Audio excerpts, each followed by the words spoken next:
लाधलो लाधलो तुमचा अनुग्रह लाधलो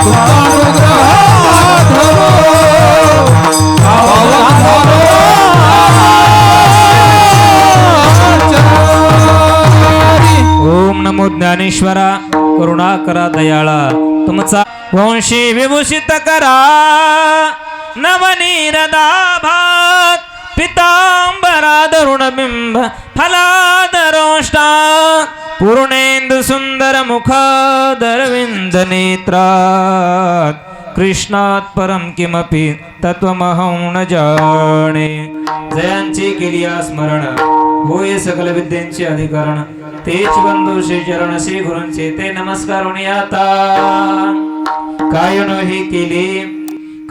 हे केले का चिंतिता विठ्ठले सर्व साधनाचे सार भवसिंधू तरी पार प्रस्तुत कीर्तन रूपी सेवे करता निवडलेला अभंग महान भगवत भक्त जगद्गुरु श्रीमंत श्री तुकाराम महाराज यांचा 4 चरणाचा अभंग असून आजच्या अभंगाच्या द्वारा जगद्गुरु तुकोबारायांनी भगवंताच्या नामाचं महत्व सांगितलेलं आहे विठ्ठल विठ्ठल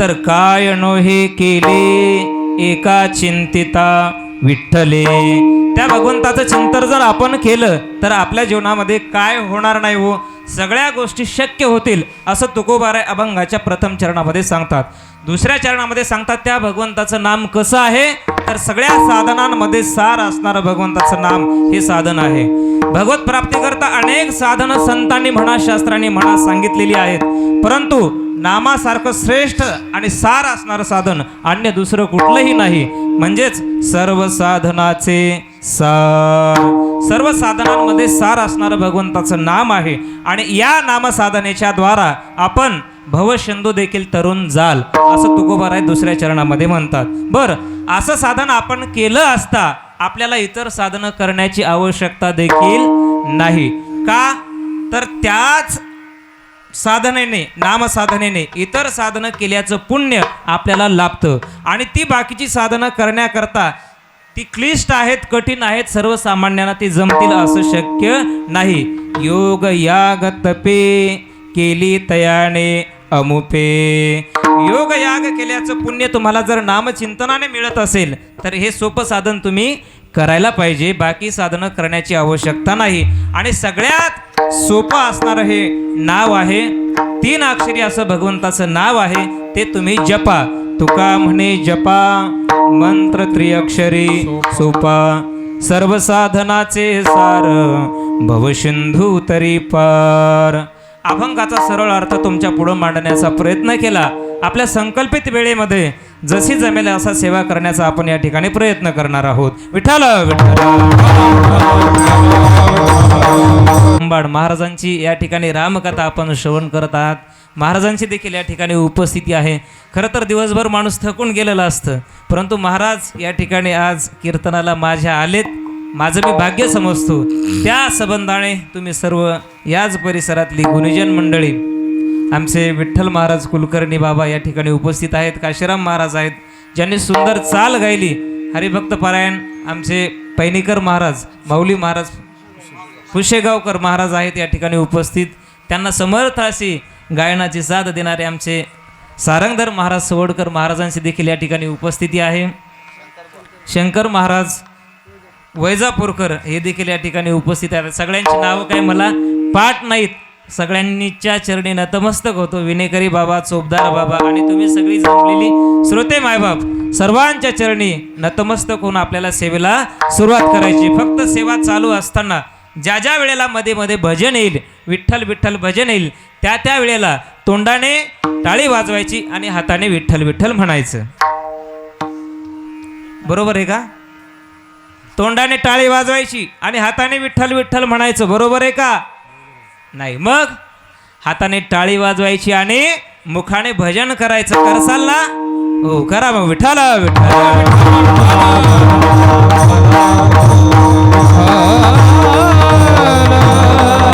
टाळी वाजवण्याचे अनेक फायदे आहेत. तुम्ही म्हणाल काय फायदे आहेत महाराज? अहो, आपण जर टाळी वाजवली तर आपलं पाप जातं.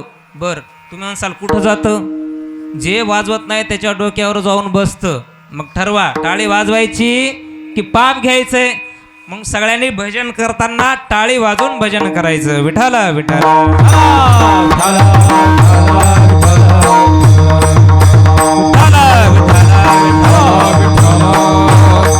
तसं बघितलं तर कीर्तनात टाळी वाजवण्याचं महत्व फार मोठं आहे महाराज. जगद्गुरु तुकोबारायांच्या जीवनामध्ये घडलेला एक प्रसंग असा आहे. जगद्गुरु तुकोबाराच्या देहूच्या पासून काही अंतरावरच असणारं लोहगाव तुकोबारायांच्या मामाचं गाव होतं. आणि मग तुकाराम महाराज कधी कधी लोहगावला गेले, तिथली मंडळी म्हणायची, महाराज करा ना कीर्तन. आणि मग महाराजांना देखील कीर्तन करायला आनंद वाटायचा. महाराज उभे राहायचे, कीर्तन करायचे. आणि महाराजांची टाळकरी सुद्धा प्रत्येक वेळेला ठरलेली असायची. परंतु एक वेळेला असं झालं, जगद्गुरु तुकोबारायचं कीर्तन त्या गावामध्ये लोहगावमध्ये होतं आणि एका टाळकऱ्याचा मुलगा गंभीर आजारी पडला. गंभीर आजारी म्हणजे अत्यंत टोकाच्या पोहोचला होता, टोकाला पोहोचला होता, मरणांत अवस्थेच्या. आणि त्याची पत्नी त्याला म्हणत होती, हे बघा तुम्ही काय आज भजनाला जाऊ नका. परंतु तुकोबाराय म्हणले, गावात भजन आणि कीर्तन असल्याच्या नंतर आपण घरी थांबू शकत नाही. का? लालचा बले मन लागली से गोडी आणि ते जीवे न सोडी ऐसे झाले. आणि मी घरी राहिलो काय आणि कीर्तनाला गेलो काय, त्याचं जर सरलं असेल तर तो राहणार नाही. आणि असं म्हणून तो निघून गेला. टाळकरी निघून गेला, कीर्तन रंगामध्ये आलं आणि इकडं घडून ती घरी घटना घडली. एकुलता एक मुलगा तो वारला. बाईला राग आला. बाई म्हणली, मी तरी बी यांना जाऊ नको म्हटले होते, तरी हे कीर्तनाला गेले. राग आला, घेतला मुलगा खांद्यावरती, थाड थाड थाड थाड कीर्तनाच्या दिशेने बाई निघाली. कीर्तन महाराजांचं रंगात आलं होतं. तुकोबारा भजन करायला लागले होते. लोकांना म्हणत होते, करा भजन विठ्ठल विठ्ठल. इथं नाही, कीर्तनातलं सांगतोय. तुकाराम महाराज लोकांना म्हणायचे, करा भजन करा भजन. लोक भजन करायला लागले होते. सगळे भजन करत होते. परंतु बाईने नेऊन ठेवलेला मुलगा काही भजन करत नव्हता. आता मला सांगा, तो भजन करेल का? हो, नाही करणार. का? तो करण्याच्या अवस्थेमध्ये राहिलेला नव्हता. आणि कसा करेल? हो, कीर्तनामध्ये जिवंत असलेले करा म्हणलं तरी करत नाहीत. आणि तो तर शेवटी मेलेलाच होता की हो. तो कसा भजन करेल? करत नव्हता. परंतु तुकोबारायांच्या मुखातली वाक्य होते. सगळे लोक भजन करत होते. तुकाराम महाराज म्हणून होते लोकांना, करा भजन विठ्ठल विठ्ठल विठ्ठल.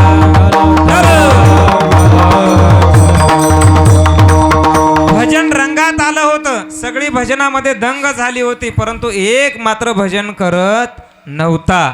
महाराजांच्या लक्षात आलं. अंतर्मुख होऊन विचार केला तुकोबारींनी, हा काही भजन करण्याच्या स्थितीमध्ये राहिलेला नाही.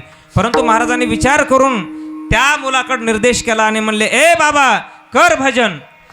मेलेला मुलगा सुद्धा भजन करायला लागला. मेल माणूस जित उठविले. ही आहे कीर्तनातल्या भजनाची ताकद तुकोबारायांच्या. जाऊ द्या, आपल्या कीर्तनामध्ये मेलेले माणसं जागे होणार नाहीत, पण निदान झोपलेले तरी जागे होतील की नाही? परमेश्वर महाराज झोपलेले तरी जागे होतील म्हणून टाळी वाजवा आणि भजन करा विठ्ठल विठ्ठल.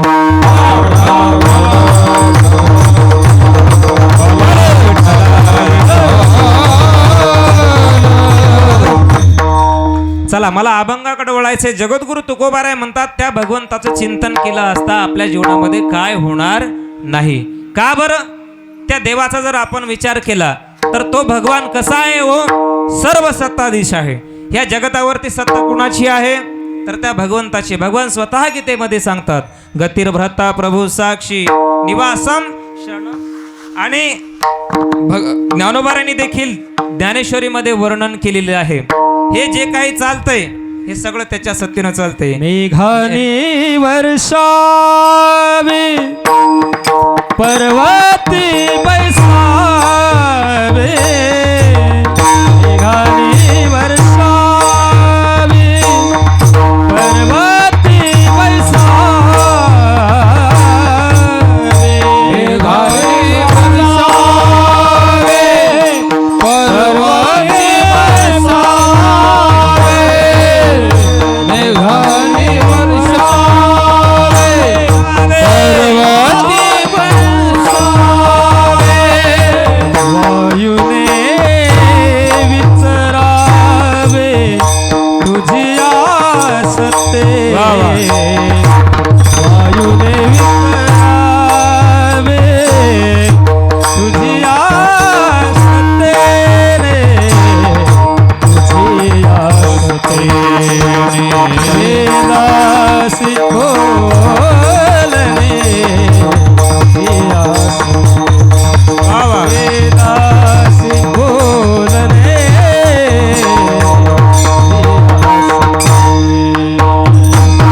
तुझी आसते,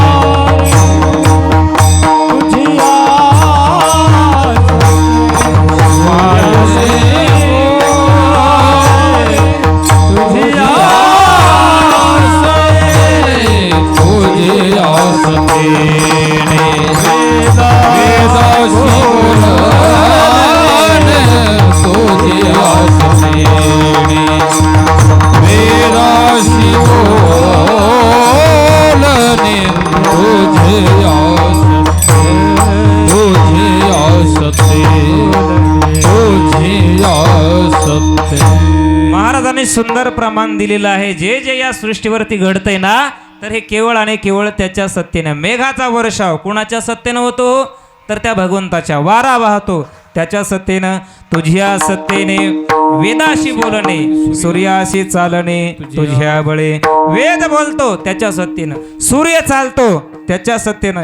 या सृष्टीमध्ये जे जे काही घडतंय ना, तर त्या सगळ्याचा चालक मालक पालक कोण आहे, तर तो भगवान आहे. पर्वती बैसकाचे नाव विश्वंभर, तुका म्हणे त्याचे नाव विश्वंभर, तुका म्हणे त्याचे नाव विश्वंभर, तुका म्हणे त्याचे नाव विश्वंभर, तुका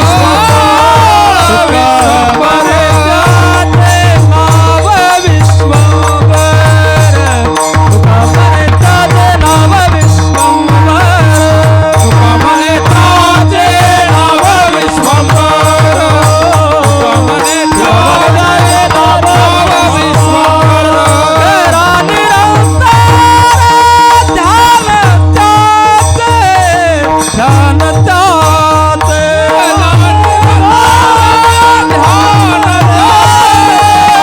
ध्यान त्याचे, निरंतर ध्यान त्याचे, ध्यान त्याचे,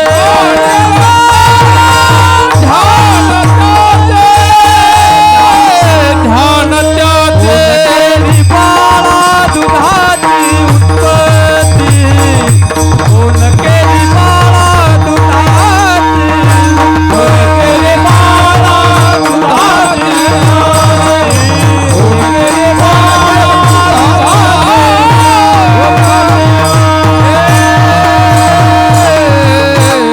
कुमाराय म्हणतात, ज्याचं नावच विश्वंभर आहे. या विश्वांचा पालन पोषण करणारा तो भगवंत आहे. आणि म्हणून त्याच्या सत्तेनं ह्या जगतामध्ये सर्व काही घडतं. मग जगताच्या संबंधाने जाऊ द्या. आपलं शरीराचा जर आपण विचार केला तर, चाले हे शरीर कोणाची असत्ते, चाले हे शरीर कोणाची असत्ते, कोण बोलविते हरिवीण, कोण बोलविते हरिवीण, देखवी ऐकवीक नारायण, देखवी ऐकवीक नारायण, तयाचे भजन करू नको, करू नको, तयाचे भजन चुकू नको. का तर आपण जे काही चालतोय, आता हे मृदंगाचार्य महाराज मृदंग वाजवतात, कुणाच्या सत्तेनं वाजवतात? भगवंताच्या. गाणारे गातात, कुणाच्या सत्तेनं? त्या भगवंताच्या. आम्ही श्रोते ऐकतो, मी कीर्तन करतो, कुणाच्या सत्तेनं? तर त्याच्या सत्तेनं. आपल्या देहावरती सुद्धा कुणाची सत्ता आहे? तर त्या भगवंताची सत्ता आहे. विठ्ठल विठ्ठल.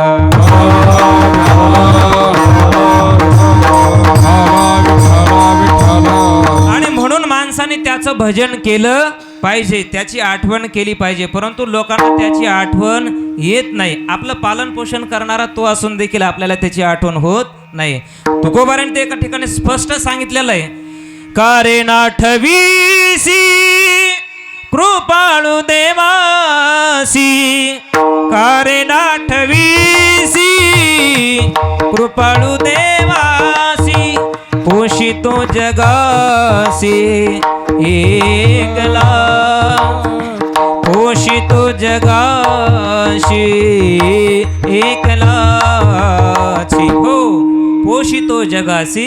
का रे नाठविशी, तू का आठवण करत नाही? आपल्याला सगळ्याची आठवण राहते, मात्र त्या भगवंताची आठवण येत नाही. आठवण येत नाही असं नाही, आपल्याला देवाची आठवण येते, परंतु कधी येते? कबीरदास महाराजांना विचारावं लागेल. आपल्याला आठवण कधी येते? दुःखाच्या संकटाच्या काळाला देवाची आठवण येते, आणि मग मनुष्य देवाकडे प्रार्थना करत असतो, त्याचं चिंतन, त्याचं नाम घेत असतो. परंतु सुखामध्ये मात्र माणूस देवाचं नामचिंतन करत नाही. कबीरदास महाराजांनी स्पष्ट सांगितलेलं आहे, दुख में सुमिरन सब करे, सुख में करे न कोई, दुख में सुमिरन सब करे, सुख में करे ना कोई, सुख में सुमिरन जो करे, दुख काए का होए कबीरा, दुख काए का होय. दुःखात आपण त्याची आठवण काढतो, परंतु सुखामध्ये त्याची आठवण, त्याचं चिंतन आपल्याला घडत नाही. परंतु महाराज म्हणतात, तुम्ही त्या भगवंताचं सुखामध्ये नामचिंतन करा, तुम्हाला दुःख तुमच्या जीवनामध्ये होणार नाही. विठ्ठल विठ्ठल.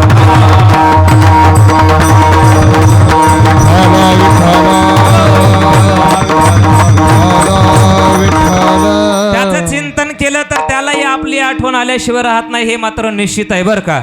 परंतु कधी? आपल्याला ज्या वेळेला त्याची आठवण येईल त्यावेळेला त्याला आपली आठवण झाल्याशिवाय राहत नाही. नेमकं होतं असं की आपण त्याला आठवत नाही, म्हणून तो देखील आपल्याला आठवत नाही. एका हिंदी कवीने सुंदर म्हटलेलं आहे, याद आएगी उनको कभी ना कभी, याद आएगी उनको कभी ना कभी, प्रभु दर्शन तो देंगे कभी ना कभी, ऐसा विश्वास मन में जगाते चलो, कृष्ण गोविंद गोपाल गाते चलो, कृष्ण गोविंद गोपाल गाते चलो, गाते चलो. याद आएगी उनको कभी ना कभी. आपण जर त्याची आठवण केली तर त्याला देखील आपली आठवण आल्याशिवाय राहत नाही. प्रभु दर्शन तो देंगे कभी ना कभी, ऐसा विश्वास मन में जगाते चलो, कृष्ण गोविंद गोपाल गाते चलो. म्हणून भजन कर जा विठ्ठल विठ्ठल.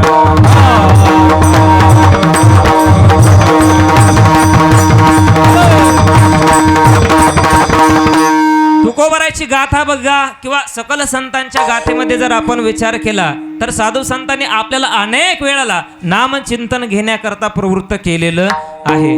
परंतु आपण काय संतांचं ऐकत नाही. अनेक प्रकाराने साधू संतांनी आपल्याला सांगण्याचा प्रयत्न केलेला आहे. जगद्गुरु तुकोबाराय म्हणतात, हकारोनी सांगे तुका, हकारोनी सांगे तुका, हकारोनी सांगे तुका, हकारोनी सांगे तुका. हकारोनी सांगे तुका, आणि नाम घेता राहू नका. तुकोबाराने आपल्याला नाम घ्यायला सांगितलेलं आहे. परंतु काही काही माणसांना आयुष्याचे आयुष्य गेले परंतु परमार्थाला लागले नाही. भगवंताचं कधी नामचिंतन नाही, कधी वारी नाही, कधी सप्ताहामध्ये अन्नदान नाही, कधी कीर्तन नाही, कधी भजन नाही, आणि असंच आपलं आयुष्य चाललेलं आहे बघा भगवंताच्या नामचिंतनाशिवाय. मी म्हणतो असं जीवन जगून काही अर्थ नाही. मनुष्यपण तरी साधी नारायण, नाही तरी हीन पशु होणे. पशुपेक्षाही वेगळी उपमा, पशुसारखी उपमा आपल्याला संतांनी दिलेली आहे. परंतु कोणाला? जर आपण भगवंताचं चिंतन करत नसू त्यांना. विठ्ठल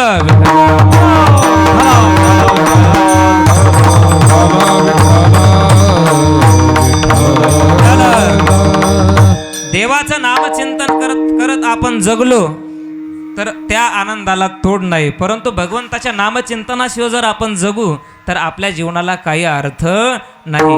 ह्याला म्हणायचं आला तसाच गेला. नाही तरी गेला जन्म वाया.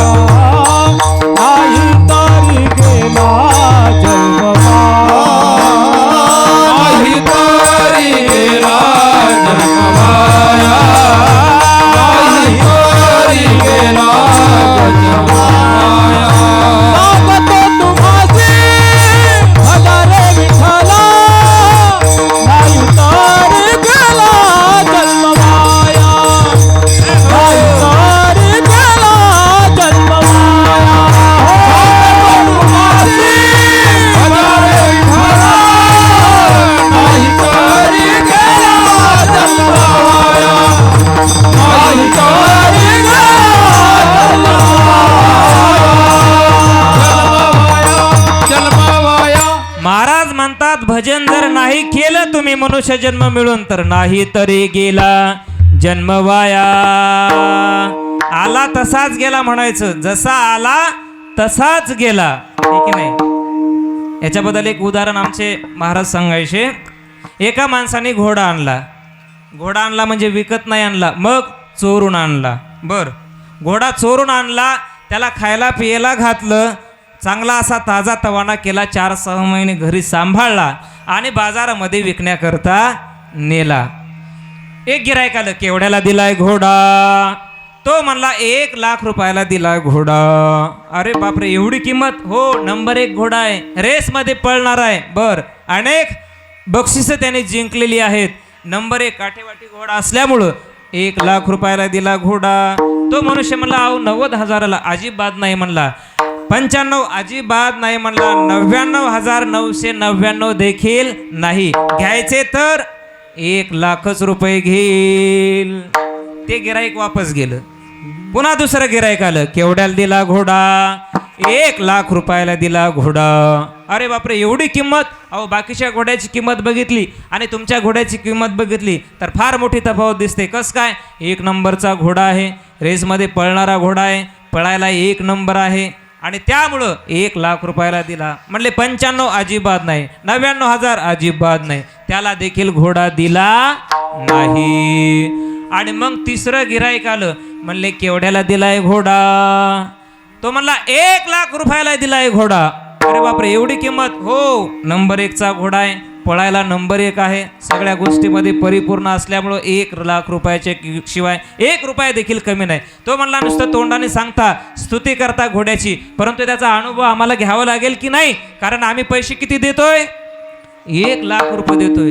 तो म्हणला बिंदास बघा, काही हरकत नाही, 1 नंबर पळणारा घोडा आहे, रेसमध्ये त्याने अनेक बक्षिसं जिंकलेली आहेत. तो म्हणला बरं अगोदर बसून बघू द्या. आणि मग तो घोड्यावर बसला, लगाम त्याने याच्या हातामध्ये दिला आणि तो माणूस घोडा घेऊन पळायला लागला. टगडक टगडक टगडक टगडक टगडक. असा घोडा पळाला, असा घोडा पळाला, असा घोडा पळाला. हो, काही कालांतराने घोडा ना दिसता झाला.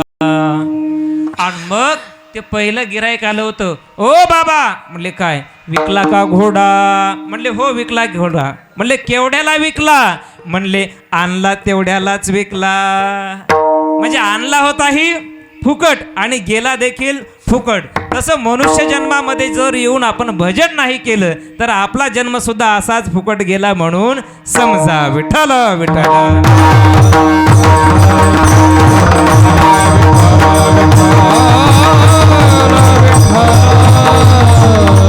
माणसं हो, काही माणसं अशी गेलेली आपण डोळ्यांनी बघितलेली आहेत. कधी त्याने परमार्थाला लागले नाही, कधी देवाचं दर्शन नाही, कधी भगवंताचं नामचिंतन नाही. आयुष्य गेले माणसाचे, परंतु परमार्थ त्यांच्याकडनं घडला नाही, भगवंताचं नामचिंतन त्यांच्याकडनं घडलं नाही. कधी देवळात दर्शनाला सुद्धा आला नाही. एकतर बहादर एकदाच आला होता. कधी? स्वस्ती श्री गणनायकं गजमुख मोरेश्वर सिद्धिता. बस झालं एवढंच, एक नाही. झोपलेले यायचे अक्षता घेऊन, लग्न लागायलंय का काय मंडपामध्ये. एकदाच आला होता मंडपात. कधी? लग्नाच्या वेळेला, परंतु कधी लग्नात देखील आला परमार्थात, कधी सप्ताहामध्ये देखील आला नाही. परंतु त्याच बहादराची मुलं मात्र परमार्थिक निघाले होते. आणि मुलांना वाटायचं जाऊ द्या, बाबाने आयुष्यभर परमार्थ केला नाही, आता वय झाले, बाबाने आता तरी भजन करायला पाहिजे. परंतु हा बाबा मरणांत अवस्थेला टिकला तरी भजन करायला लागत नव्हता. मुलांना खूप वाटायचं आता तरी बाबाने भजन करावं, बाबाची वाचा बसेल, काही दिवसांनी बाबाला बोलता येणार नाही आणि बाबाने भजन करावं. परंतु याने भजन परमेश्वर महाराज केलं नाही आणि पाहता पाहता याची वाचा देखील बंद झाली, बोलता येईना याला. आणि मग नुसता कॉटवर पडल्या असा करायचा, भिंतीकडे बघायचा आणि असं करायचा, भिंतीकडे बघायचं असं करायचं. मुलाला वाटायचं जाऊ द्या, बाबाने आयुष्यभर परमार्थ केला नाही, बाबा आता मरणांत अवस्थेला गेलेले आहेत, जाता जाता का होईना परंतु आपलं भलं करून चाललेत, त्यांना बोलता येणं. परंतु या भिंतीमध्ये पूर्वीच्या काळामध्ये लॉकरची सुविधा नसल्यामुळं त्यांनी काहीतरी या भिंतीमध्ये धन दौलत ठेवलेली असावी असं त्यांचा भ्रम झाला. आणि बाबाने असं केल्यामुळं मुलांनी मग ती भिंत पाडायला सुरुवात केली. ती भिंत मुलांनी पाडली, परंतु भिंतीमध्ये काही निघलं नाही. परत बाबांनी पाठीमागच्या भिंतीकडे हात केला आणि परत असं करायला लागला. परत मुलांनी ती देखील भिंत पाडली. परत गेर बदलला, परत आमच्या सारंग महाराजांकडे निर्देश केला त्या भिंतीकडं. ती भिंत मुलांनी पाडली, त्याच्यात देखील काही निघलं नाही. पुढची भिंत अशी केल्याच्या नंतर पुढची भिंत सुद्धा पाडली. घर मोकळं झालं. मुलं म्हणले बाबांची वाचा बसली, परंतु बाबा जाता जाता आपलं चांगलं करून चाललेले आहेत, नक्की बाबाला दोन शब्द का होईना बोलता यायला पाहिजे. चांगल्या डॉक्टरकडे गेले, मुंबई पुण्यासारखे डॉक्टर, त्या ठिकाणून एक डॉक्टर आणले. डॉक्टर साहेब आमचे बाबा दोन शब्द तरी बोलले पाहिजे. डॉक्टर म्हणले जरूर बोलतील, परंतु 5 लाख रुपये लागतील. म्हणले काही हरकत नाही, मिळायले नाहीत का 5 लाख तुम्ही घेऊन टाका. आणि मग डॉक्टर साहेब हुशार असल्यामुळं डॉक्टर साहेबांनी विलाज केला आणि म्हातारा बोलायला लागला. मुलं उत्सुक झाले, आता बाबा काय बोलतात, कुठं ठेवले सांगतात, किती ठेवले सांगतात असं त्यांना वाटायला लागलं. आणि मग बाबा बोलायला लागल्याच्या नंतर मुलांनी विचारलं, बाबा ते तुम्ही कुठं ठेवले ते सांगा, आता तुम्हाला वाचा आणण्यासाठी आम्ही खूप प्रयत्न केलेत. बाबा म्हणले काय ते तुम्ही असं करत नव्हते का, ते कुठं ठेवलेलं आहे काय सांगा. ते म्हातारा म्हणला, अरे वेड्यांनो तुम्ही माझ्यासाठी खर्च किती केलाय. म्हणले 5 लाख रुपये आणले तुमच्यासाठी बोलण्याकरता, वेडेत मला. मग तुम्ही असं काय करत होता बाबा. अरे काय नाही म्हणले, शेजाऱ्याने आपली चाळणी नेलेली ती आणली का नाही म्हणत होतो, बस एवढं म्हणला आणि जीव गेला. सांगा असं काही लोकांचं जीवन फुकट गेलं, फुकट परमार्थ नाही आणि काहीच नाही. विठ्ठल विठ्ठल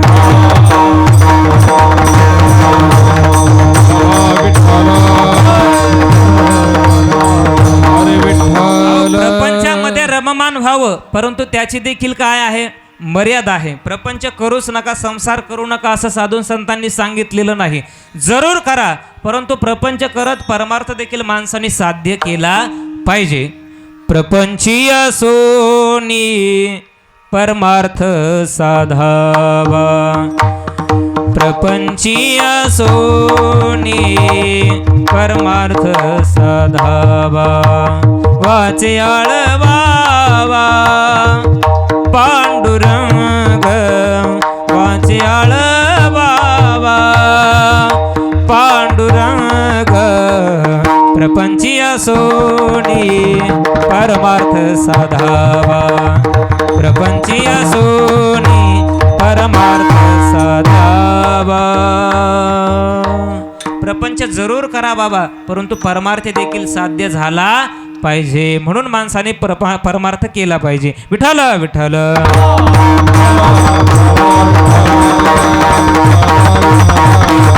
म्हणतात सायाशे करीशी प्रपंच दिननिशी हरिशी न भजेशी.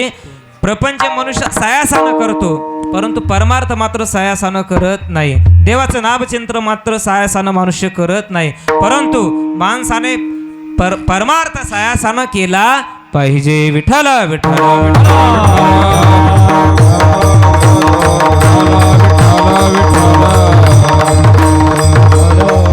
कधी कधी परमार्थाला लागण्यासाठी अनेक प्रकाराने साधू संतांनी प्रयत्न केलेले. कधी कधी आपल्याला काळाची भीती घातली, कधी कधी रागावले, कधी कधी हो नम्रतेनं सुद्धा आपल्याला आपली विनंती करावी एवढी आपली योग्यता सुद्धा नव्हती. परंतु तुकाराम महाराज तुमच्या आमच्या सारख्याला सुद्धा म्हणतात, लागोनिया पाया विनवितो तुम्हाला, लागोनिया पाया विनवितो तुम्हाला, लागोनिया पाया विनवितो तुम्हाला, लागोनिया पाया विनवितो तुम्हाला, लागोनिया पाया विनवितो तुम्हाला, लागोनिया पाया विनवितो तुम्हाला, लागोनिया पाया विनवितो तुम्हाला, लागोनिया पाया विनवितो तुम्हाला. करटाळी बोला, करटाळी बोला, मुखी नाम विठ्ठल विठ्ठल गणा वेळोवेळा, विठ्ठल विठ्ठल गणा वेळोवेळा. करटाळी बोला, करटाळी बोला, मुखी नाम विठ्ठल विठ्ठल गणा वेळोवेळा, विठ्ठल विठ्ठल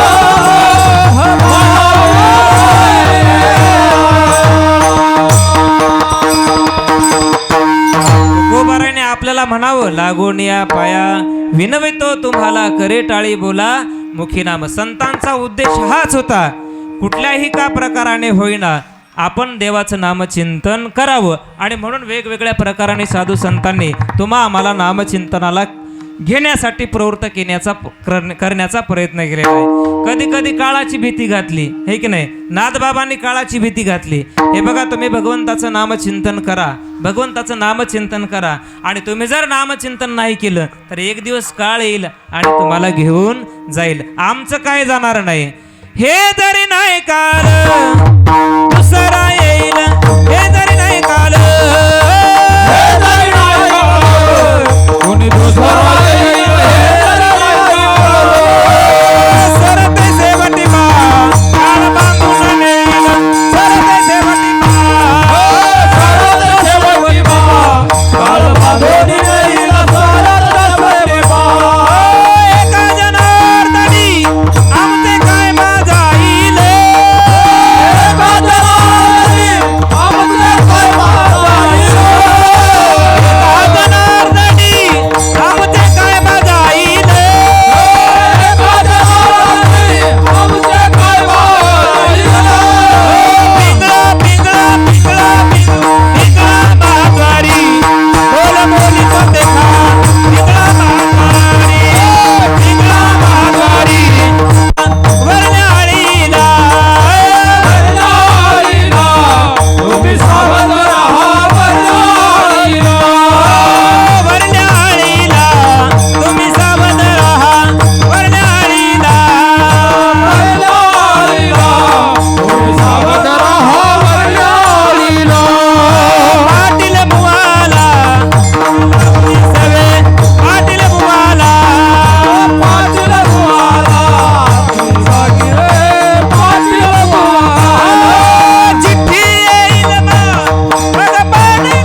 सांगायचंय हो बाबा, अरे तुम्ही जर भजन नाही केलं तर तो काळ एके दिवशी येईल आणि तुम्हाला बांधून नेईल.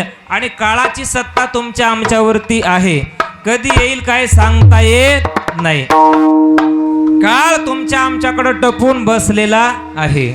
घडी घडी काळ वाट याची पाहे, घडी घडी काळ वाट याची पाहे, अजून किती आहे अवकाश. घडी घडी काळ वाट याची पाहे. आणि म्हणून तुम्हाला आम्हाला नामचिंतनाला साधू संतांनी लागण्याकरता सांगितले. त्या काळाची आपल्यावरती सत्ता आहे. कधी येईल घेऊन जाईल काही सांगता येत नाही. माणसाचं जीवन म्हणजे पाण्यावरचा बुडबुडा आहे. कधी फुटल काही सांगता येतं का नाही. तसं माणसाचं जीवन आहे. म्हणून बाबांनो भजन केलं पाहिजे माणसाने. विठाल विठाल. अहो महाराज, तुम्ही आम्हाला म्हणता देवाचं भजन केलं पाहिजे, नामचिंतन केलं पाहिजे. अनेक वेळापासून तुम्ही आम्हाला चिंतन करायला सांगता, तुकोबार आहे. परंतु आमच्या जीवनामध्ये अनेक समस्या आहेत, अनेक प्रश्न आहेत. केवळ भजन केल्यानं त्या समस्या ते प्रश्न सुटतील का आमच्या जीवनातले? तुकोबाराय म्हणले का सुटणार नाही. कुठलीही गोष्ट असू द्या त्याचं चिंतन करा. काय होणार नाही त्याचं चिंतन केलं असता असं तुकोबाराय अभंगाच्या पहिल्या चरणामध्ये सांगतात. काय नव्हे केले,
काय नव्हे हे केले एका चिंतिता विठ्ठले.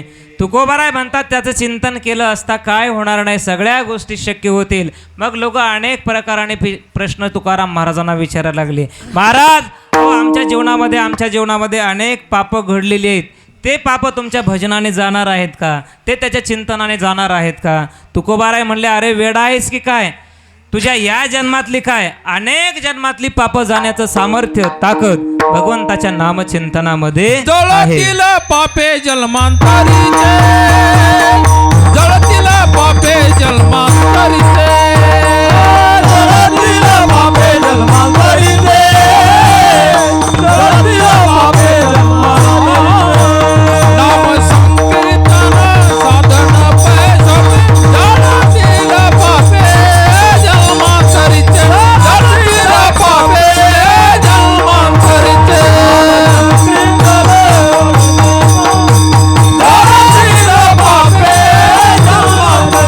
जळतील पापे जन्मांतरीचे. एका जन्माची काय, अनेक जन्माची पाप त्या भगवंताचं चिंतन केलं असता जातात. विठ्ठल बाबांनी सुंदर प्रमाण दिलं. जळतील पापे जन्मांतरीचे. एक म्हणू लागला, महाराज ठीक आहे, परंतु माझ्या जीवनामध्ये मला वाटतं पुण्य व्हावं, त्याकरता तुमच्या नामचिंतन केलं असता पुण्य होईल का? तुकोबाराय म्हणले, ज्ञानोबारायांना विचार. हरिमुखे म्हणा, हरिमुखे म्हणा, पुण्याची गणना कोण करी? त्या भगवंताचं चिंतन केलं असता पुण्य किती होईल तर पुण्याची गणना कोण करे? किंवा विठ्ठल म्हणता हरले पाप, पदरी आले पुण्य माप. विठ्ठल म्हणता म्हणता काय होतं? पापाचं हरण होतं आणि पुण्य पदरामध्ये पडल्याशिवाय राहत नाही. असं भगवंताचं नामचिंतन आहे. महाराज, माझ्या जीवनामध्ये मी खूप पाप केलंय, ते पाप जाईल? अरे निश्चित जाईल. तूच काय, वाल्या कोळ्याने कितीतरी महापापी होता, कितीतरी पाप त्याने केले होते, परंतु त्याच्या जीवनामध्ये सुद्धा नामचिंतनाने त्याचा उद्धार झालेला आहे. विठ्ठल विठ्ठल.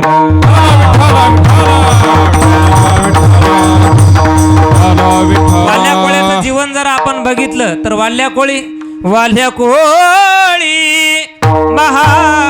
महाहत्यारी, नामे तारिला निर्धारी. घेता नाम, घेता नाम, घेता नाम विठोबाचे. पर्वत जळती पापाचे, पर्वत जळती पापाचे. साधा नव्हता वाल्या, मग महाहत्यारी महापापी होता. वाल्याचा व्यवसाय काय होता?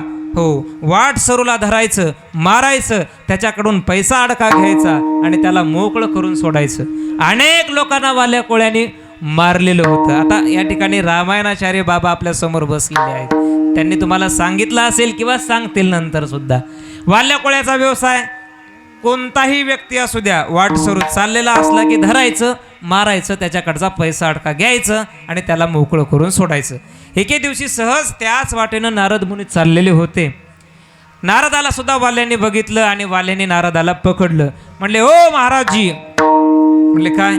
निकालो तुम्हारे पास क्या रोकड है? निकाल दो हमारे पास, दे दो तुम्हारी रोकड.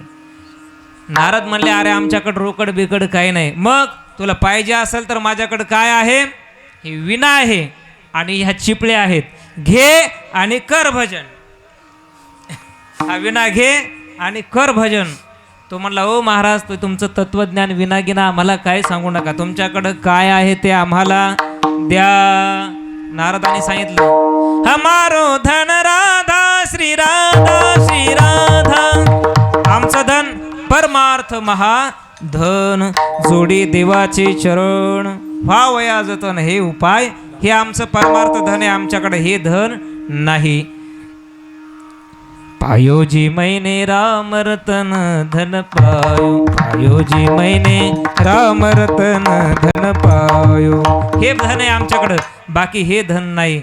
बर, नारदाला त्याला उपदेश करायचा होता, त्याच्या जीवनामध्ये परिवर्तन करायचं होतं, म्हणून नारदाने त्याच्यासोबत संवाद करायला सुरुवात केली. त्याला विचारलं, हे बघ, तुझे हे पाप करतोय, लोकांना मारतोय, चोऱ्या माऱ्या करून पैसे अडका घेतोय त्यांच्याकडून, तू हे कशा करता करतोय? तो म्हणला, माझ्या मुलाबाळाकरता घेतोय. बर, बायकोला मुलांना जगवण्याकरता मी ह्या चोऱ्या माऱ्याचा व्यवसाय केलेला आहे. नारदाने सांगितलं, हे एवढं तू करतोय, परंतु याच्यातलं पाप तुझं ते घेणार आहेत का वाटून? तो म्हणला, वा वा, निश्चित घेणार, का घेणार नाहीत? अहो मी त्यांच्याकरताच तर करतोय, निश्चित घेतील. म्हणले, जा विचारून ये. तो म्हणला, वा, म्हणजे मी घरी जाणार आणि तुम्ही या ठिकाणून निघून जाणार असं नाही. मग नारदाला बांधून टाकलं आणि म्हटले, तुम्ही याच ठिकाणी थांबा, मी घरून जाऊन येतो. घरी गेला, पत्नीला विचारलं, हे ऐक, मी माझ्या जीवनामध्ये तुमच्यासाठी जे पाप करतोय, चोऱ्या माऱ्या करतोय, पैसा अडका आणतोय, माझ्या जीवनामध्ये माझ्याकडनं जे काही पाप होतंय यातला हिस्सा तुम्ही घेणार आहात का? पत्नीने सांगितलं, अहो तुम्हाला काय वेडं बिडं लागलं का काय? पत्नी हुशार होती. ती म्हटली, जो करेगा वही भरेगा, यह का किसका जाता. तुम्ही केलेलं पाप मला घेता येणार नाही. अरे बापरे, मला, अरे परंतु मी तुमच्यासाठी करतो ना एवढं. पत्नी म्हणली, ते तुमचं कर्तव्य आहे, चोऱ्या करा, माऱ्या करा, काय करायचे ते करा, परंतु आमच्या पोटाची व्यवस्था तुम्हाला करावीच लागेल का, तर ते तुमचं कर्तव्य आहे ना. आणि मग नारदाला पश्चाताप झाला, मी घेणार नाही पत्नी म्हटल्याच्या नंतर त्या माणसाला पश्चाताप झाला वाल्या कोळ्याला. आणि वाल्या सरळ नारदाकडे आला, नतमस्तक झाला आणि म्हणला, महाराज माझ्या जीवनामध्ये असंख्य पाप घडले, त्यातून मला मुक्तता व्हावी, त्याकरता मी काय करावं, मला उपाय सांगा.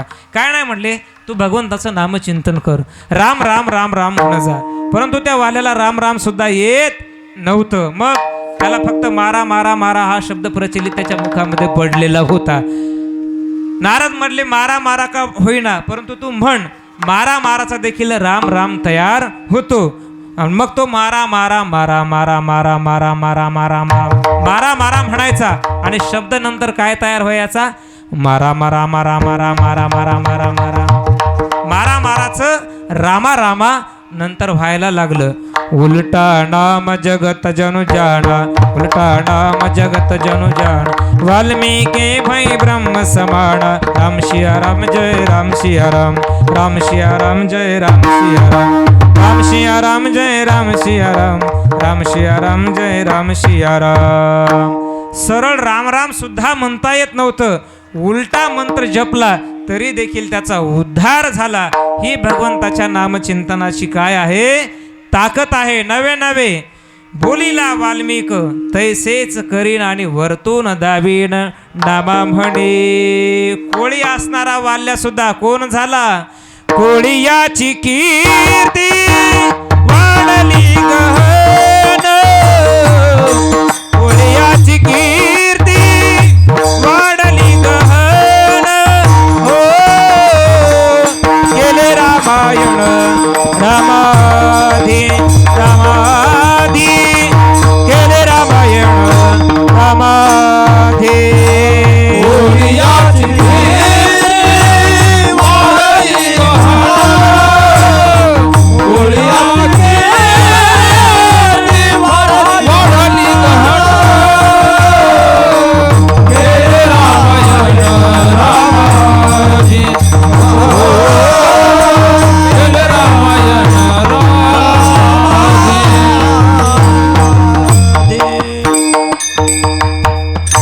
वाल्याला एवढी प्राप्ती झाली ती भगवंताच्या नामचिंतनामुळे, जीवनामध्ये एवढ्या उच्च कोटीला जाता आलं. मला एकच याच्यातून सांगायचंय, काय नो हे केले एका चिंतिता विठ्ठले.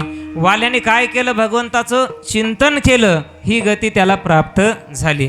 एक म्हणू लागला, महाराज माझ्या जीवनामध्ये संकट आलेले, तो भगवंत त्याचं चिंतन केलं असता संकटातून मुक्तता करेल का, का नाही करणार. भागवतातलं उदाहरण आम्हाला सगळ्यांना माहित आहे. ज्या वेळेला गजेंद्र सरोवरावरती क्रीडा करण्याकरता गेला, त्यावेळेला नकराने पाय पकडला. कितीतरी वर्ष त्याचं युद्ध चाललं, परंतु गजेंद्राला बाहेर पडता येत नव्हतं. शेवटी त्याला भगवंताची आठवण झाली आणि असेल जो कोणी ब्रह्मांड चालक एवढंच म्हटला, त्याचं चिंतन केलं. काय परिणाम झाला हो, कनवाळू कृपाळू भक्ता लागी मोई, गजेंद्राचा धावा तुआ केला विठाई, गजेंद्राचा धावा तुआ केला विठाई.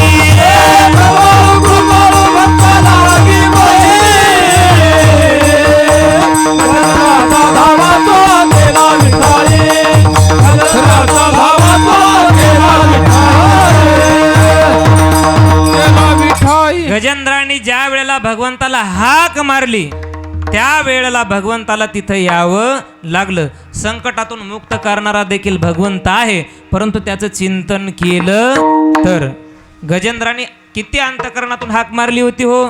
तो त्याला देवाला म्हणे, देवा आता तुझ्याशिवाय मला इथं कोणीही सोडवणारा नाही, तुझं बिन माझं कोण नाही आता, तुझं बिन माझं कोण नाही आता, तुझं बिन माझं कोण नाही आता, तुझं बिन माझं कोण नाही आता, तुझं बिन कोणी माझं नाही आता, तुझं बिन कोणी माझं नाही आता, तुझं बिन कोण माझं नाही आता, तुझं बिन कोण माझं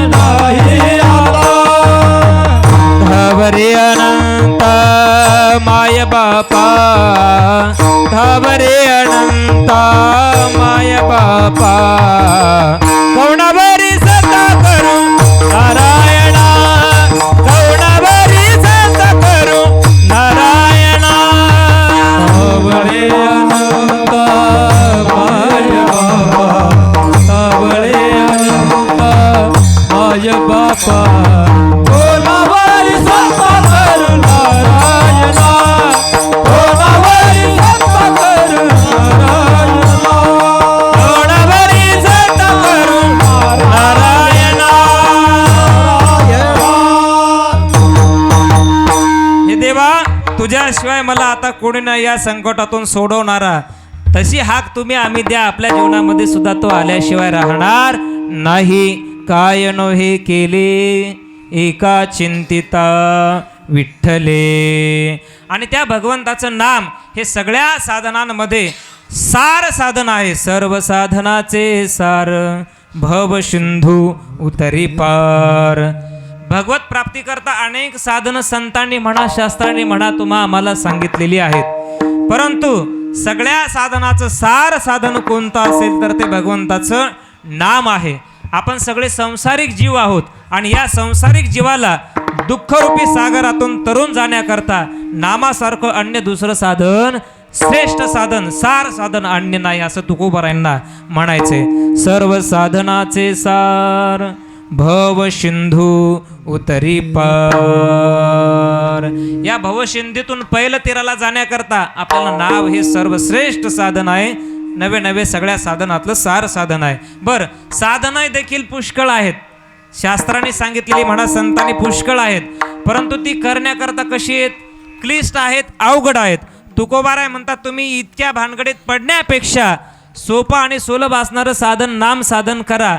अन्य साधनांमध्ये तुम्हाला जायची गरज नाही. तुम्ही नाम साधन केलं असता तुम्ही अन्य साधन केल्याचंच पुण्य तुम्हाला पदरी प्राप्त होईल, असं अभंगाच्या तिसऱ्या चरणामध्ये जगत पे जगत पे तपे हो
साधना भरपूर आहेत, साधनाला काही कमी नाही. योग याग तपे केली तयाने अमुपे परंतु कलियुगामध्ये जर या साधनांचा जर आपण विचार केला तर आजच्या काळामध्ये ही साधनं करण्याकरता आपल्यामध्ये क्षमता राहिलेली नाही.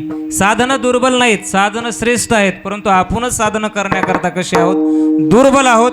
ती साधनं करण्याकरता क्लिष्ट आहेत. आता योग याग तप हे करणं काय सामान्य माणसाचं काम नाही. याकरता योग्यताच असावी लागते, तेव्हा त्याची फलश्रुती आपल्याला मिळते. परंतु ते कलियुगातल्या माणसाच्याने होत नाही आणि कलियुगात ती करू सुद्धा नका. ऐसे बळ नाही अनिकाचे अंगी, ऐसे बळ नाही अनिकाचे अंगी. कलियुगात तपतीर्थ जगी दान व्रत, तपतीर्थ जगी दान व्रत, तपतीर्थ जगी दान व्रत. ऐसे बळ नाही अनिकाचे अंगी, ऐसे बळ नाही अनेकाचे अंगी. नामासारखं बळ अन्य साधनांमध्ये नाही. सोपं आणि सुलभ साधन म्हणजे नामचिंतन आहे. विठ्ठल विठ्ठल.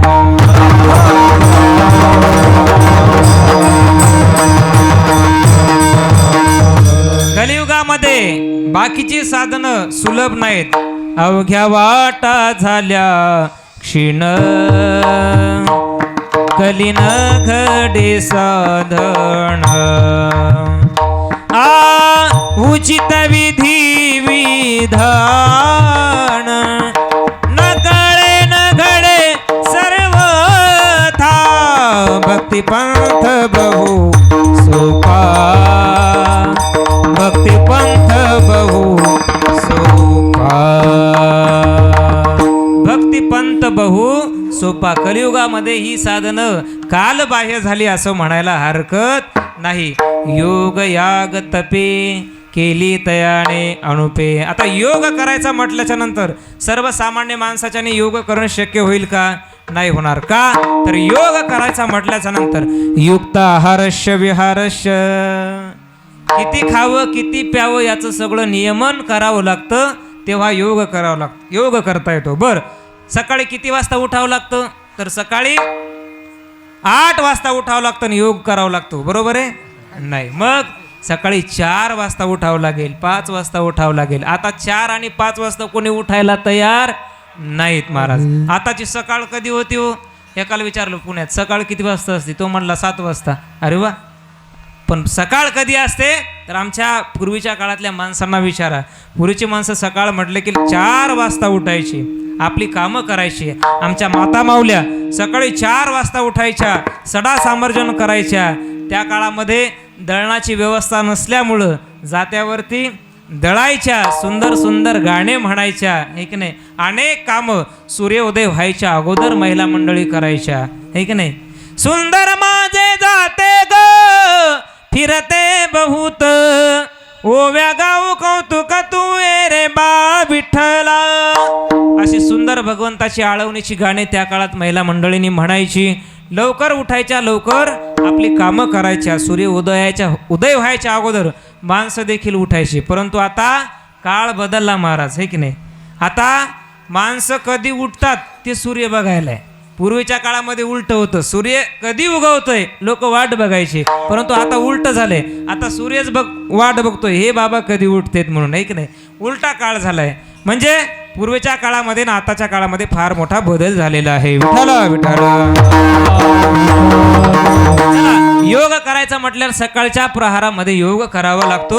बर, किती खावं किती प्यावं याचं सुद्धा नियमन करावं लागतं. युक्ताहार विहार नेम इंद्रियाशी सार नसावी भासर निद्रा बहुभाषण. आता आमच्या टाळकरी मंडळींना म्हटलं उपाशी राहून भजन करा, करता येईल का? नाही जमणार. आमचे महाराज तर म्हणायचे माणसाने कचून खावं आणि दचून भजन करावं. म्हणजे आपल्या भजनी मंडळींना असं कुठलंही बंधन नाही. परंतु योग्याला मात्र योग करायचा म्हटल्याच्या नंतर खायला जमत नाही. किती खावं किती प्यावं याचं सुद्धा नियमन त्याला ठेवावं लागतं. चला, हे आपल्याच्याने करणं शक्य नाही. योग याग. आता यज्ञ म्हणजे करणं सोपं आहे का आताच्या काळात? यज्ञ जर करायचा झाला तर यज्ञामध्ये शुद्ध गावरान गाईचं तूप हत्तीच्या सोंडेने अखंडितपणे धार चालते एवढं तूप त्याला यज्ञामध्ये जेवढे दिवस आहुती आहे तेवढे दिवस लागतं. आता तूप आपल्याला एवढं जमा करायचं म्हटलं तर शक्य होईल का? नाही. का? आता तूप म्हटलं की चूप बसायची पाळी सध्याच्या काळामध्ये आलेली आहे. म्हणजे तुपाची वाणवा आता झालेली आहे. म्हणजे यज्ञ करणं सुद्धा आपल्याच्याने शक्य नाही. आणि त्यामुळं नाम जप परम यज्ञ हाच आपल्यासाठी फार मोठा यज्ञ आहे. म्हणून कलियुगातल्या माणसाने नामचिंतनच केलं पाहिजे. तुम्हाला यज्ञ केल्याचं पुण्य एक या माध्यमातून हरी नाम जपता घडे, एक हरी नाम जपता घडे,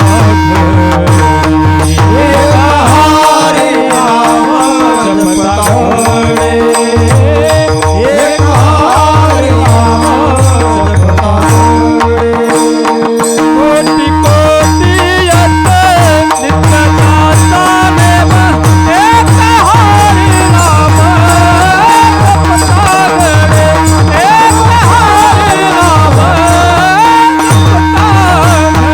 कोटी कोटी येते नित्य जाता देव, एक हरी नाम जपता घडे, एक हरी नाम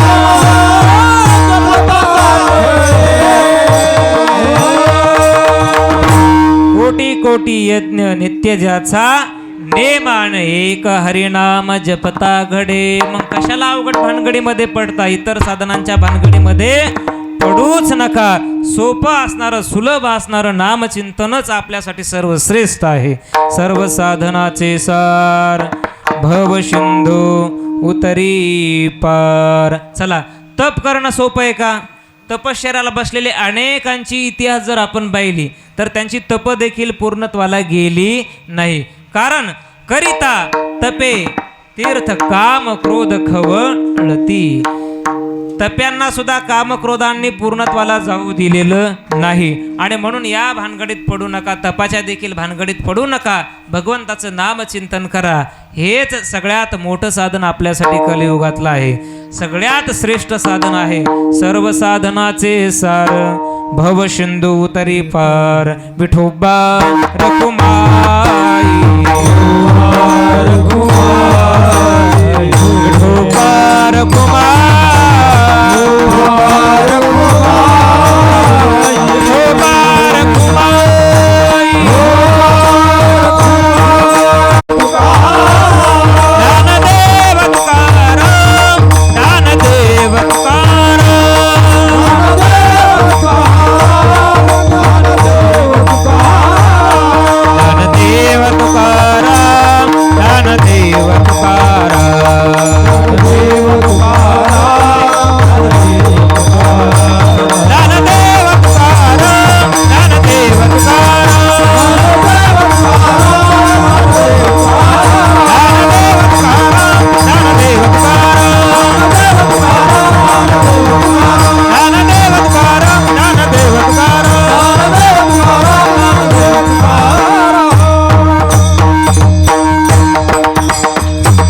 ज्ञानेश्वर माऊली धनराज माऊली तुकाराम माऊली ज्ञानेश्वर माऊली ज्ञानेश्वर माऊली.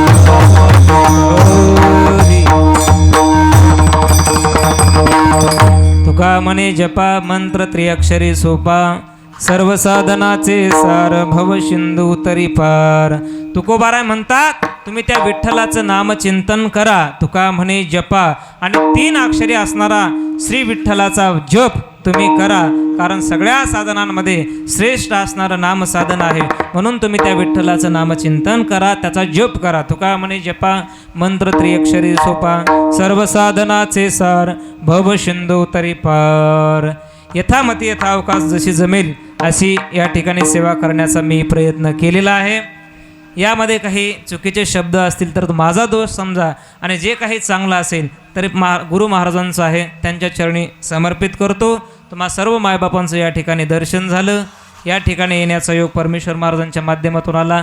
त्यासाठी आपल्या गावाचं वैभव हरिभक्त परायण केशव महाराजांनी देखील मला संपर्क केला. महाराज अशी अशी सेवा आहे, तुम्ही या. परमेश्वर महाराजांनी अगोदर केल्याच्या नंतर माधव महाराजांनी, या सगळ्यांनी सगळे इथं आल्याच्या नंतर अतिशय आनंद वाटला. गावं आम्ही भरपूर बघतोय, परंतु तुमच्या गावासारखं प्रेम देणारं गाव प्रथमच पाहिले. तर महाराजांना सुद्धा अनुभव असेल की महाराजांना आल्याच्या नंतर किती सत्कार करावा. हो, सगळीजण अतिशय जवळ, आत्मीयतेनं जवळ येणं, महाराजांची विचारपूस करणं, हे प्रेम अतिशय थोडक्या गावामध्ये मिळतं आणि तुमच्या गावामध्ये ते प्रेम आम्हाला बघायला मिळालं. स्वराज्य मित्र मंडळाच्या माध्यमातून ही सगळी मंडळीसुद्धा, तरुण मंडळी ह्या कार्याला हातभार लावते. तुम्हा सगळ्यांना द्यावे तेवढे धन्यवाद थोडेच आहेत. इवलेसे रोप लावी येले द्वारी आणि त्याचा वेलू गेला गगनावरी. अगदी 30 ते 35 फुटाच्या जागेवरती चालू असलेला आपला अखंड हरिनाम सप्ताह आज एवढ्या मोठ्या भव्य दिव्य स्वरूपाचा झाला. ह्याच्यापेक्षा काय मोठी गोष्ट असावी गावात.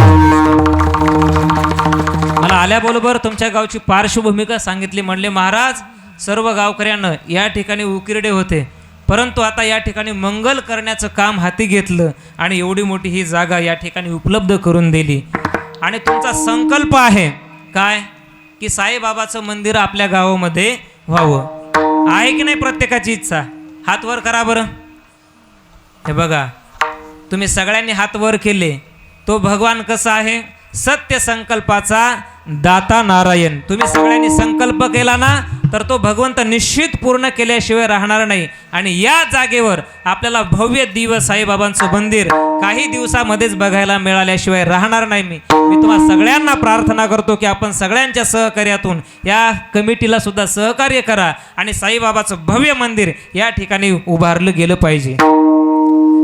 कारण ह्या कार्यक्रमाची सुरुवात, ह्या मंगल कार्याची सुरुवात आदरणीय प्रातस्मरणीय काशीराम महाराज इडोळीकर आबांच्या हस्ते ह्या भूमिपूजन कार्यक्रमाची भूमिपूजनाची सुरुवात केलेली आहे. आणि ते काम आपणा सर्वांना पूर्णत्वाला न्यायचे बरं का. आबांनी केलेलं काम आपलं अखंडितपणे चाललं पाहिजे, मंदिर पूर्णत्वालाच गेलं पाहिजे. हे तुम्हा सर्व ग्रामस्थ मंडळींना हात जोडून विनंती आहे. काही दिवसामध्येच आपल्याला या ठिकाणी मंदिर उभारायचं. सगळ्यांनी सहकार्य करा एवढीच तुम्हाला मी विनंती करतो. हे माझ्या मनामध्ये का आलं? हे सगळं सौंदर्य बघितल्याच्या नंतर मला वाटलं या ठिकाणी मंदिर, कारण वास्तू केवढी असेल तर मंदिराशिवाय शोभा नसते. आज तुम्ही जागा भरपूर उपलब्ध करून दिली, वॉल कंपाऊंड दिलाय, गेट टाकलाय, परंतु मंदिर नसल्यामुळे ह्याला शोभा येणार नाही. म्हणून मंदिराची उभारणी आपल्याला या ठिकाणी करायची. सगळ्यांनी सहकार्य करून ह्या मंदिराची उभारणी करा अशी सगळ्यांना विनंती करतो. या कार्यक्रमासाठी, मंदिराच्या उभारणीसाठी ज्यांनी सामाजिक कार्य केलं, समाजासाठी ज्यांनी आपलं जीवन आयुष्य घालवलं, असे स्वर्गीय गजानन भाऊ थोर यांच्या सुविद्य पत्नी कल्याणीताई यांच्या वतीनं सुद्धा मला कळलं की 2 लाख रुपये सुरुवातीला त्या वर्गणी देणार आहेत. या ठिकाणी त्यांच्या वतीनं त्यांनी वर्गणी सुद्धा आपल्याला देऊ अशी जाहीर केलेली आहे. आणि म्हणून आपणही काही कमी नाही. मी तुम्हाला सांगितलं ना, आपण एका हाताने दिलं तर तो अनंत हाताने आपल्याला देणारा भगवान आहे. म्हणून तुम्ही सगळ्यांनी सहकार्य करा आणि साईबाबाचं मंदिर या ठिकाणी होऊ द्या ही तुम्हा सर्वांना विनंती. झालेली सेवा पुनश्च एकदा तुम्हा सर्वांच्या माऊलींच्या चरणी समर्पित करून सेवेला पूर्णविराम. तुकाराम तुकाराम तुकाराम तुकाराम तुकाराम तुकाराम तुकाराम तुकाराम.